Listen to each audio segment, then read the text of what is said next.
Hello viewers, welcome to our channel. మన భారతదేశం హిందూ సాంప్రదాయానికి పుట్టింది.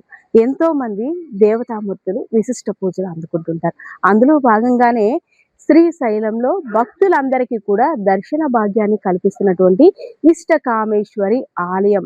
భారతదేశంలో శ్రీశైలం తర్వాత విజయనగరం జిల్లా సారిక గ్రామంలో వేంచేసి ఉన్నటువంటి రెండవ ప్రసిద్ధిగాంచినటువంటి ఆలయం ఇష్టకామేశ్వరి ఆలయంగా అమ్మవారు ఇక్కడ అందరికీ దర్శన భాగ్యాన్ని ఇస్తున్నారు. అంతేకాదు, ఎక్కడా కూడా ఆంధ్రప్రదేశ్లో లేనటువంటి నవగ్రహాలు అన్నీ కూడా లింగ రూపంలో దర్శన భాగ్యాన్ని కల్పించడమే కాకుండా పూజలు కూడా అందుకుంటున్నాయి. ఒక్కసారి విజయనగరం జిల్లాలో ఉన్నటువంటి ఇష్టకామేశ్వరి ఆలయం యొక్క విశిష్టతను చూద్దాం రండి.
అమ్మవారిని దర్శించుకున్నారు కదా, ఒకసారి అమ్మవారి ఆలయం విశిష్టత, అదేవిధంగా అమ్మవారిని పూజిస్తే మనకి ఎలాంటి శుభాలు కలుగుతాయో తెలిపేందుకు మన ముందు ఉన్నారు ఆలయ వేద పండితులు శ్రీరంగం సత్యనారాయణ మూర్తి గారు ఉన్నారు. మరిన్ని విషయాలు కూడా అడిగి తెలుసుకుందాం.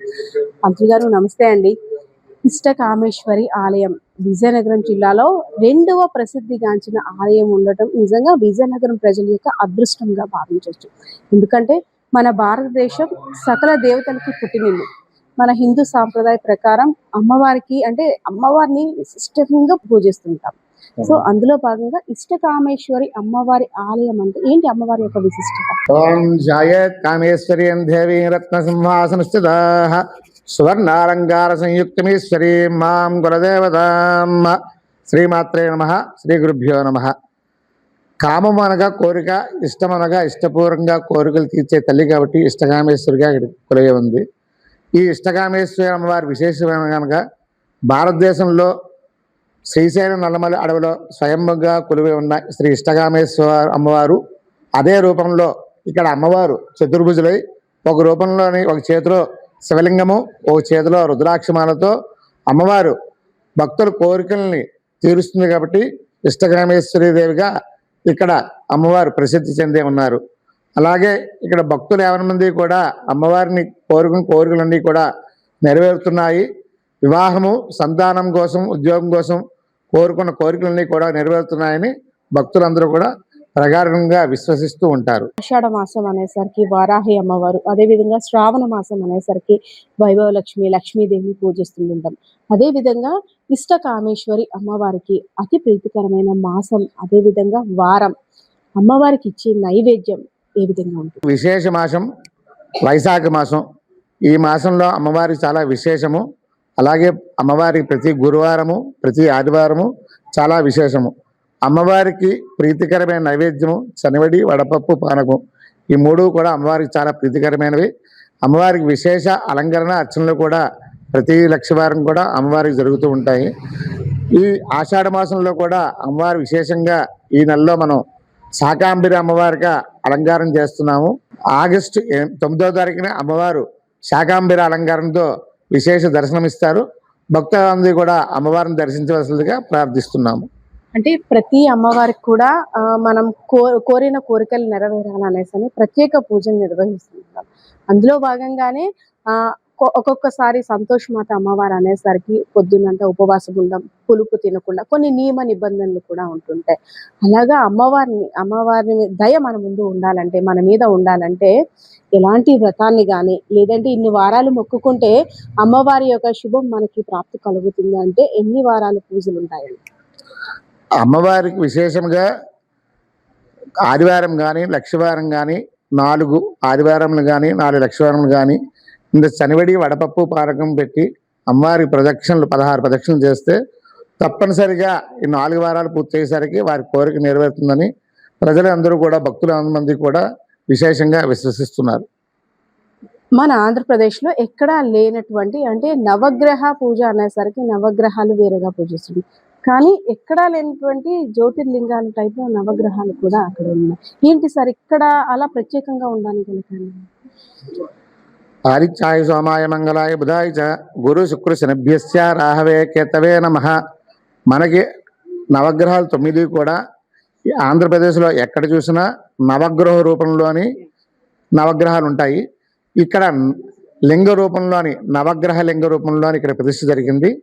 ఈ విశేషంగా ఆంధ్రప్రదేశ్లో ఎక్కడా కూడా లేదు. ఈ సూర్యలింగం, చంద్రలింగం, కుజలింగం ఈ లింగ రూపంలో నవగ్రహాలు ఉండడం అనేది చాలా విశేషము. ఇక్కడ ఏ గ్రహంకైనా ఆ గ్రహంకి బాగోలేని వాళ్ళు వచ్చి విశేషంగా అభిషేకం కానీ అర్చన కానీ చేసుకుంటే ఆయురారోగ్యాలు శాశ్వతంగా కలుగుతాయని ప్రగాఢంగా విశ్వసిస్తూ ఉంటారు. అదేవిధంగా ఇక్కడ పూజలు అందుకున్నటువంటి శివలింగానికి కూడా ఒక ప్రత్యేక విశిష్టత ఉంది. ఈ ఆలయమే ఒక ప్రత్యేకత. అందులో అమ్మవారి మరి ఇంకో ప్రత్యేకత అంటే ఇక్కడ పూజలు అందుకోబోతున్నటువంటి ప్రతి దేవుడికి కూడా వేరే వేరే అంటే ఎక్కడా లేనటువంటి వినూత్నంగా ఉంటుంది. ఇక్కడ స్వామివారు ఇష్టకామేశ్వర స్వామివారి కింద ప్రసిద్ధి చెందారు. అలాగే ఇక్కడ కామేశ్వరుడు ఏ రూపంలో ఉంటారంటే మరకత లింగ రూపంలో ఉంటారు. ఈ మరకత లింగం రూపంలోని మన విజయనగరం జిల్లాలోని ఈ ఇష్టకామేశ్వర అనుగ్రహపీఠంలోనే స్వామివారు ఉన్నారు. ఈ మరకత లింగంతో ఉన్న స్వామివారు అభిషేకం చేయడం వల్ల శీఘ్రంగా కోరికలు నెరవేర్చడం, విద్యార్థులకు అఖండ విద్య రాయడం, ఆయురారోగ్యాలు కలగడం, ఎంతటి ఆరోగ్యం బాగోలేకపోయినా స్వామివారికి చెంబుతో నీళ్లు పోసుకుని దర్శించే వాళ్ళందరికీ కూడా వెంటనే కూడా సత్ఫలితాలు కలుగుతాయని కూడా ప్రగాఢంగా భక్తులు విశ్వసిస్తూ ఉంటారు. ఆలయంలో ప్రత్యేక పూజలు అంటే ఏ రోజులు నిర్వహిస్తుంటారు అంటే భక్తులందరూ కూడా ఎక్కువగా అమ్మవారి ఆలయానికి రావడానికి ఇంట్రెస్ట్ చూపిస్తూ ఉంటారు. ప్రత్యేకంగా వారంలో ఏ రోజు అమ్మవారికి ప్రత్యేక పూజలు? ఇక్కడ మన కామేశ్వరి అమ్మవారికి ప్రతి లక్షవారం విశేష అలంకరణ అర్చన జరుగుతుంది. ఉదయాన్నే పంచామృత అభిషేకంతో అలంకరణ అర్చన జరుగుతుంది. అమ్మవారికి ప్రీతికరమైన రోజు కూడా లక్షవారం అగుడు వలన ఇక్కడ లక్షవారం నాడు విశేషమైన భక్తులందరూ కూడా అమ్మవారిని దర్శిస్తూ ఉంటారు. పంతులు గారు, అమ్మవారి ఆలయం గురించి తెలుసుకున్నాం, అదేవిధంగా అమ్మవారి విశిష్టత కూడా తెలుసుకోవాలని ఉత్సాహపడుతున్నాం. ఇక్కడ అమ్మవారి విశిష్టతలు ఏంటనగా అమ్మవారు ఎడం చేతిలో శివలింగంతో కుడి చేతిలో రుద్రాక్షమాలతో అమ్మవారు స్వామివారి కోసం జ్ఞానముద్రలో ఉన్నారు.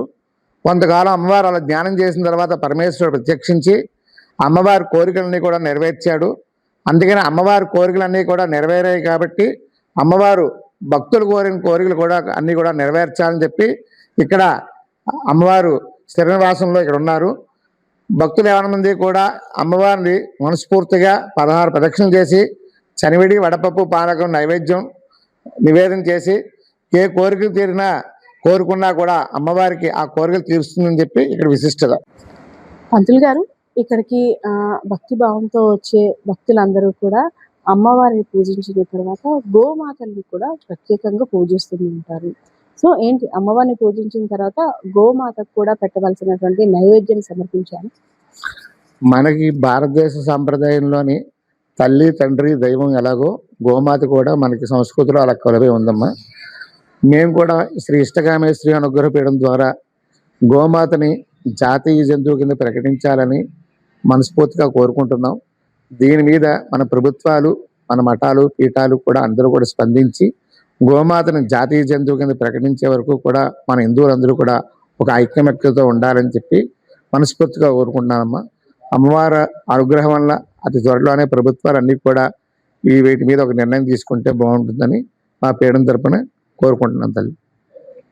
చూసారు కదా, విజయనగరం జిల్లా సార్క గ్రామంలో వేంచేసి ఉన్నటువంటి ఇష్ట కామేశ్వరి ఆలయం యొక్క విశిష్టత. అదేవిధంగా అమ్మవారికి ప్రతి లక్షవారం కూడా పొద్దున్నే శుచి శుభ్రతతో స్నానమాచరించి అమ్మవారికి ప్రత్యేక పూజలు నిర్వహించి వడపప్పు సలివిడి ప్రసాదం పెడితే చాలు, మీ మనసులో ఉన్న కోరికను అమ్మవారి ఇట్టే గ్రహించి ఆ కోరిక నెరవేర్చేటట్టు అమ్మవారి అనుగ్రహం కూడా లభిస్తుంది. అంతేకాదు, వివాహం కాని వారికి, అదేవిధంగా ఉద్యోగం లేని వారు కూడా అమ్మవారికి మొక్కుకుంటే చాలు మీ కోరికలన్నీ కూడా నెరవేరుతాయని ఆలయ వేద పండితులు అయితే చెప్తున్న పరిస్థితి కనిపిస్తా ఉంది. కెమెరా పర్సన్ బాలకృష్ణతో పద్మ, తెలుగు మీడియా.